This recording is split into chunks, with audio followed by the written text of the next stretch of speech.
Covenant Eyes, and I welcome you back to our ongoing series of Facebook Live during the noon hour of every Wednesday. We really have a fantastic visitor today, one who is known around the world for the work he has done in counseling. And I just want to really extend a welcome to you, Dr. Arterburn, Dr. Steve Arterburn, for joining us on this Facebook Live. Thank you for joining us today. Great to be here. Really glad to be here, and appreciate all the work that you guys do, and we promote what you do and use it in my family. So glad to be here. Thank you. I appreciate that. Dr. Arterburn has done a lot of things. The first exposure I had to his name was in Women of Faith. He was the founder of Women of Faith back in the 1990s.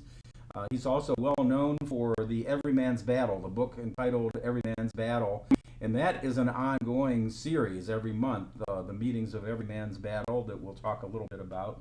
And in addition to that, you can see sitting behind Dr. Arterburn the Life Recovery Bible. He tells me that they have sold 3 million copies of that. Is that right? Yeah, we're just about to sell the 3 millionth copy. This is our 25th anniversary of that being published, so we're pretty excited about that. Oh, that's fantastic. Congratulations on that. That's a remarkable accomplishment, 3 million copies. That really is. Yeah. Well, today you're involved in a website, thenewlife.com, and it is more than a website, of course. It's a resource. And so can you tell us a little bit about what that resource is? Well, we do a live radio broadcast as part of New Life Ministries. You can hear that on newlife.com, or you could listen to it in about 35 minutes. It'll be live on Sirius XM satellite radio, channel 131. We're on about 200 other terrestrial stations, and we're on the NRB cable network on television. It's a live call-in show, and it reflects all that we do at New Life. We're trying to help people do some deeper work. There are 3 words that we used when we established New Life 30 years ago, 1988. And one was truth, or as we say, true truth. You know, not just God's truth, but the way God intended that truth to be delivered and used. And then redemptive relationship. That truth in redemptive relationship produces the 3rd word, which is transformation. So we're not a ministry that's trying to help people feel better or look better. We want to see a 180-degree turn. And one of the great joys of working at New Life is our Every Man's Battle workshop. We do it once a month. You stay in a hotel. It's 2 nights. We just finished one in Washington, D.C. And it's an amazing event where guys will come in thinking they don't need to be there, but they're just going to pacify their wives or something. And before it's over with, they leave ready to launch into a life of sexual integrity. And so that's a great privilege to get to be part of that. That's really great. I've heard great things about that Every Man's Battle, those meetings. And so once again, you're going to be live at 1 o'clock today in just a few minutes, really. And you have a call-in show, XM Sirius 131, that people can actually call in if they have any questions from this Facebook and YouTube Live. They can actually go on and ask you those questions. Is that correct? Yeah, the 800 number for radio is 1-800-229-3000. So I'll be sitting here doing that program in now about 32 minutes. Mm-hmm. Well, Dr. Arterburn, let's get to the subject at hand, which is, of course, pornography. There came a time in your life when you decided that your counseling efforts were going to be directed, at least in part, if not very significantly, on the issue of pornography. How did that start? What was your first exposure to pornography? Well, I was raised in a really strict Southern Baptist home, but we lived about 5 feet from my grandparents' house on the same property where he had a machine shop working in during the oil boom days in West Texas. And I don't know why my strict Southern Baptist parents thought it was okay for me as a 4-year-old to go into his office, but he had pornographic pictures. You know, I was born the same year that Playboy was born, and I can still tell you what that first centerfold looks like because my grandfather had it hanging up in his office. And so that really started an obsession with pornography and the whole depersonalization of women, objectification of women, and you know, just it culminated in me having to say, you know, there's no other way to describe this than an addiction. And I did a book called Addicted to Love, and love was in quotations, later titled We Love Too Much. And it was about romance, relationship, and sexual addiction. And when we started New Life in 1988, we were working in psychiatric hospitals, and the first thing I did was start a track for sexual addiction. And we treated a lot of folks, a lot of men and women. It was an amazing program. And what we used to do there, we do in our intensives on the weekend. But in the midst of all that, I received a phone call from a publisher telling me about Fred Stoker's manuscript, Every Man's Battle. And I wasn't really interested because, you know, I had written something about this, but he asked me if I'd read it. So I did, and it was really quite amazing. And I thought that me adding some things to it could make it a really helpful book. Well, Fred is quite a spiritual guy, and he had a vision, like many of us authors do, that there would be 6 books and they would sell millions of copies in many languages around the world. But his vision, unlike many of us authors, his vision came true.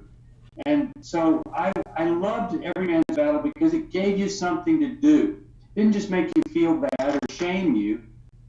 It truly laid out the case. It's every man's battle. And you need to stay pure. Not even a hint of sexual immorality should be within you. And when you're tempted, you bounce your eyes. When you're obsessing, you walk the Mustangs out of your Mustang mind. You walk those things out of the corral that, you know, you might be tempted to have a sexual experience with. And, you know, very soon it caught on and became really a movement 20 years ago that's still in force today. So it's been a great joy, but a lot of this and my motivation and dedication to it is because of my own struggle. Mm-hmm. Well, Dr. Arterburn, your Every Man's Battle is actually older than Covenant Eyes. Covenant Eyes will be 18 years old this year. And over that time, of course, the internet has invaded everybody's life to a very major extent. What changes have you seen? And I guess the fundamental question I'm wondering is, how do you view the issue of pornography in the scope of other issues that counselors face? Yeah. Well, there's no other problem that has affected more people or marriages than pornography. You know, if I do a sermon, and I'm a teaching pastor at a church called Northview Church in Carmel. If I do a sermon on alcoholism, I'm speaking to, you know, maybe 5 or 10% that struggle with it, and another 10% that are impacted by that. But when I speak about pornography or sexual addiction or anything of that nature, I'm speaking to 60% of the people are using it, and about 80 to 90% have been impacted by it. I mean, the research shows that a pornified man is he's a very, very poor excuse for a husband or a father. And one of the most intriguing developments is the research around the pornified brain. And one of the things that I found so fascinating was the fact that if you take heroin, you get a rush of dopamine. And of course, the same thing happens, not to the same degree, when you have a sexual experience with pornography. But what you don't have with heroin that you do with pornography is you have a release of oxytocin, which is a bonding hormone. It's what mothers secrete when they nurse, and it produces kind of a supernatural bond between mother and child. It also causes the mother to be aggressive against anything that would be a threat to her baby. So if a lion is roaring outside the cage, she will go kill that lion. Well, the research shows that the exact same thing happens when a man is using pornography. Oxytocin bonds him to pornography the way a mother bonds with a baby. So the wife who's suspicious, or the wife that might catch him, becomes a threat to what he's bonded to. So he doesn't even know why the woman that he loved so much that he wanted to marry her, why he can't stand her, why he hates her, why she's ugly to him. He doesn't understand that. It's because he's bonded not to her, but to pornography, and she's a threat to that. I think that that should give a lot of women a tremendous amount of insight into how pornography can radically change a man's brain from someone that loves him to someone that can't stand him. And it has nothing to do with her behavior, her looks, or her appeal. Dr. Arterburn, you said that pornography is the most serious issue affecting people and marriages. And I believe that's true wholeheartedly. I've heard it over and over again from pastors and priests and counselors that the number one issue that people face who are coming in for counseling is this issue of pornography. But one thing that scares me is the growing use, and it's already huge, but the growing use of pornography by young people, by children, really. And so what do you see coming down the pike in this issue of pornography relating to our kids?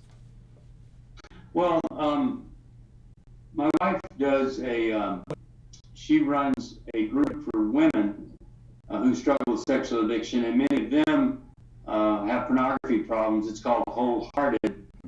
And so we've seen the expansion of pornography into the female gender. But now it's, if you have something that is so available, so accessible, younger and younger kids are going to access it, become aroused by it, amused by it, and that will shape their opinions about women and relationships. One of the worst things that we've seen recently with millennials is this failure to launch a concept or a phenomena where you have a huge number of millennials back home in the bedroom where they grew up or in the basement of the house. And they're playing video games, war games, and they're looking at pornography.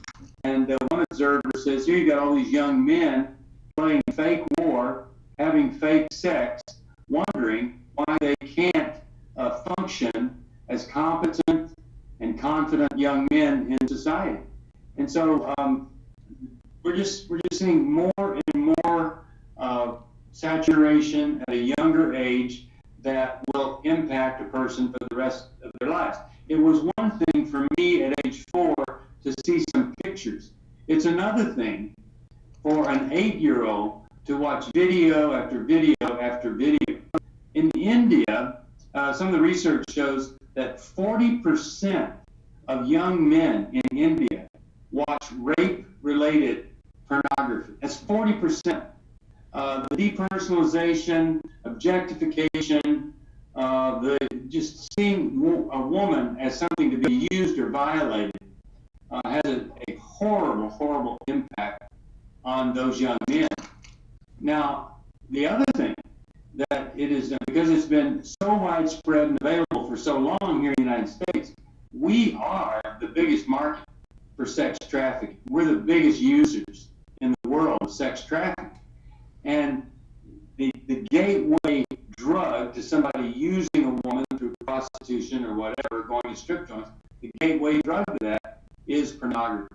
So it impacts every area of society, and until we counter it by building character, by using covenant eyes, protecting our kids, being very intentional about not exposing them or not allowing them to use pornography. Until we do that, and we're building them into godly men, godly women, the problem is just going to get worse. Dr. Arterburn, I have said it before on this Facebook Live, and I'll say it again, that I think in the history of mankind, there have been a number of significant turning points like the Gutenberg Press and so on. But 2,000 years from now, people are going to look back and they're going to recognize this moment in history as being probably the most significant time in the history of man. And one of the great things of the work you are doing is you, Dr. Arterburn, and your ministry are actually in a position where you can have an influence on the outcome of that history. And so I want to just tell you, Dr. Arterburn, I really appreciate your work. You're a rock star in this field, and I really appreciate your work. So, Dr. Arterburn, thank you. There's so much more that we could talk about, but we're limited on time, and I know you've got to get to your broadcast at 1 o'clock. If you're interested in following up, please listen to that broadcast at 1 o'clock today. And visit newlife.com. They can call our 800 number, 1-800-NEW-LIFE is another way to get some help. Excellent. And we'll post that in the comments, 1-800-NEW-LIFE. And so we'll be sure to post the links to other resources as well. Dr. Arterburn, thank you. I look forward to the next time we meet. So thank you very much. And thank you all for joining us on this Facebook